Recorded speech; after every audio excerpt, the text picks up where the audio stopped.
So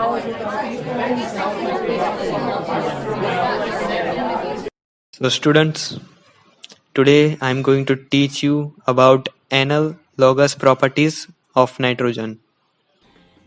mostly हर किसी के एग्जाम सितंबर के एंडिंग में होते हैं या तो अक्टूबर की शुरुआत में होते हैं। अगर किसी के अक्टूबर के एंड में होते हैं तो मुझे शायद लगता है कि तुम सीबीएसई के अंदर हो, क्योंकि सीबीएसई वाले ही ऐसे कांड करते हैं। तो जब तुम्हारे हाथ में टाइम टेबल आता है तो तुम सबसे पहले ये सोचते हो कि अब तो मैं एग्जाम फोड़ ही दूंगा, नहीं मेरे से बेहतर इस दुनिया के अंदर है कौन। तो टाइम टेबल हाथ में आने के बाद तीन तरह के लोग होते हैं। एक तो वो जिन्होंने शुरू से पढ़ाई करके रखी होती है, इसलिए उन्हें कुछ खास फर्क नहीं पड़ रहा होता। दूसरे वो जिन लोगों ने कुछ पढ़ाई नहीं की होती है तो उन्हें भी इतना कुछ खास फर्क पड़ता नहीं है।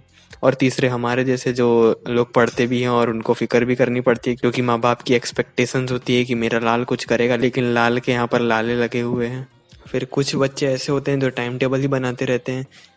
मतलब उनको टाइम टेबल का अगर तुम पेपर निकाल के भी दे दो ना तो वो लोग अलग से बुक के अंदर टाइम टेबल लिखेंगे, और तुम उन्हें पूछोगे कि क्यों कर रहा है ऐसा तो वो बोलेंगे कि अरे ब्रो वो कहीं गलती से ये वाला खो गया तो कहीं काम आएगा ना। अबे तो हर बुक के पेज के पीछे क्यों लिख रहा है, मतलब एक ही बुक के पीछे लिखना काफी रहेगा ना। और फिर बात तुझे इतनी टेंशन हो रही तो इसका प्रिंट आउट निकाल लो और अपनी घर की दीवार पे लगा, या तो फिर वो जो अनएम्प्लॉयड आर्टिस्ट लोग होते हैं उनकी तरह भाई दीवार पे लिख दे। तो मेरे जैसे एवरेज बच्चे ये सोच रहे होते हैं कि काश पेपर इजी आ जाए, और जिन लोगों ने शुरू से पढ़ के रखा होता है वो लोग भी ये सेम चीज सोच रहे होते हैं। पता नहीं क्यों, मतलब उनको तुम सबसे हार्ड पेपर निकाल के दोगे तो भी वो लोग कहेंगे अरे पेपर काफी मॉडरेट था नहीं। और फिर बाद में यही बच्चे 98% लेके आ जाते हैं, और जो लोग शुरू से नहीं पढ़ रहे होते वो लोग ये विश कर रहे होते हैं कि काश कोई इजी इन्विजिलेटर आ जाए। फिर भाई इन्विजिलेटर को एक अलग ही नशा चढ़ता है। वो क्या करता है, 15 मिनट हमारी क्लास में खड़ा रहेगा, फिर बाद में दूसरी क्लास में खड़ा रहेगा, फिर ऐसे करते करते वो हर क्लास के अंदर खड़ा होके आएगा और हर क्लास में देखते आएगा। मुझे नहीं पता ऐसा क्यों करते हैं। काफी लोग ऐसा इसलिए कहते हैं क्योंकि उन्हें डाउट सोल्व करने होते हैं। देखो अगर किसी इंसान को डाउट है तो वो पेपर में नहीं, उसकी जिंदगी में डाउट है। मुझे नहीं लगता कि इन्विजिलेटर के वहां जाने से कुछ खास फर्क पड़ने वाला है।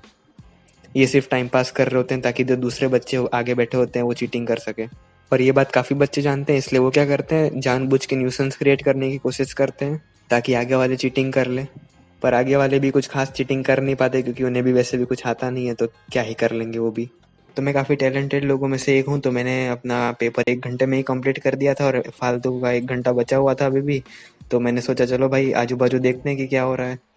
तो मैंने अपने उस दोस्त को देखा जो हर जगह टाइम टेबल बनाता रहता था, तो मैंने उसको देखा कि उसके पास एक चीट्स है। तो मैंने पूछा अरे भाई तेरे पास चीट है तो जरा मुझे भी दे देना। तो उसने कहा नहीं चीट नहीं है ब्रो, ये टाइम टेबल है। तो मैंने कहा तो टाइम टेबल क्यों लेके आया है यहाँ पर। उसने कहा अरे ब्रो ये वाला तो खराब गया और दूसरा वाला तो सही जाना चाहिए ना। और हर बार ऐसा ही होता है, जब तुम्हारा एक पेपर खराब जाता है तो तुम सोचते हो कि अगला वाला फोड़ देंगे, पहले वो पेपर तुम्हें फोड़ देता है। मैं और मेरे दोस्त का भी सेम ही किस्सा था। जब हमारा एक सेम खराब जाता था तो हम ये बोलते थे कि अगले वाले में दिखा देंगे लोगों को। फिर हमने दिखा दिया लोगों को कि हमें अपनी औकात में रह के फेंकना चाहिए। और हर क्लास के अंदर एक बच्चा तो ऐसा होता ही है जो चीटिंग नहीं करता और ना ही करने देता है।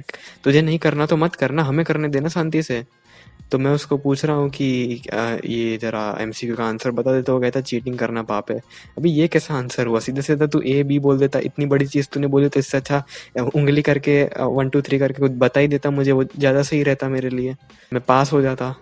तो मेरी वीडियो लंबी करने के लिए मैं अभी तुम्हें एक स्टोरी सुनाने वाला हूँ। ये स्टोरी सच्ची घटना पे आधारित है। तो मैं आराम से बैठा हुआ हूँ क्योंकि पेपर में तो कुछ आता नहीं है, और मेरे आजू बाजू जो बच्चे होते हैं वो काफी टैलेंटेड होते हैं चीटिंग करने के मामले में। वो हर पेपर में चीटिंग कर रहे होते हैं, लेकिन उन्होंने आज एक नया आइडिया सोचा है कि वो अपना पेपर ही एक्सचेंज करेंगे।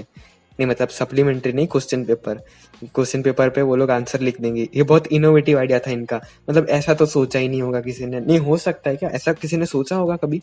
और मैं फिर उनको बोल रहा हूँ कि देखो ये कांड मत करो, क्योंकि जो टीचर होता है ना वो ये सब करके छोड़ चुका है और तुम ये सब कर रहे हो तो टीचर पकड़ ही लेगा तुम्हें बाद में। और ये भाई एक प्रथा है कि जो भी जूनियर होते हैं वो अपने सीनियर की बात सुनते नहीं। तो मैंने सोचा भाई मैं क्यों इतना स्ट्रेस ले रहा हूँ, मैं भी फिर मजे ही लेता हूँ बैठे। फिर बाद में उन लोगों ने अब पेपर एक्सचेंज किया, पर उन्होंने काफी नूब वाली मिस्टेक की कि उन लोगों ने अपना पेपर तुरंत झटके से एक्सचेंज कर लिया।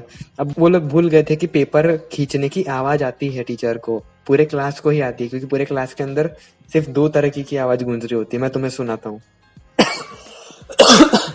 हाँ बस ऐसी ही आवाज आती है, और ज्यादा से ज्यादा टीचर के चलने की आवाज आती है। तो उसमें भाई पूरे क्लास को भी पता चल गया कि यहाँ पर कुछ कांड किया इन लोगों ने। अब पूरा क्लास तो कुछ बोलेगा नहीं क्योंकि उनको भी फायदा मिल रहा है, तो वो भी चीटिंग कर सकते हैं इस समय पे। तो फिर टीचर आ गया उधर, फिर टीचर ने बोला भाई कि क्या कर रहे हो तुम लोग, तुमने पेपर एक्सचेंज किया ना? तो वो लोग कह रहे नहीं नहीं मैम हमने ऐसा कुछ नहीं किया। फिर बाद में टीचर कहता है कि मैं तुम्हारे -5 कर दूंगा, और वो बच्चे अभी भी कह रहे होते हैं कि नहीं मैम हमने ऐसा कुछ नहीं किया। फिर बाद में टीचर प्रिंसिपल को बुलाने की धमकी देता है, और फिर भी वो लोग टस से मस नहीं होते, वो लोग कहते हैं कि नहीं हमने ऐसा कुछ नहीं किया। फिर टीचर दोनों की सप्लीमेंट्री ले लेता है 15 मिनट के लिए, फिर वापस कर देता है। मुझे तो भाई मस्त मजा आया, मेरा तो भाई मस्त एंटरटेनमेंट हुआ। तो ये वीडियो अगर तुम्हें अच्छी लगी हो तो लाइक मारो, नहीं लगी हो तो डिसलाइक भी मार सकते हो, और कमेंट करो ताकि यूट्यूब को लगे कि हाँ भाई इस जिंदा लोग देख रहे हैं इस चैनल को। और गुड मॉर्निंग या गुड नाइट जो भी तुम्हारा टाइम जोन हो। बाय।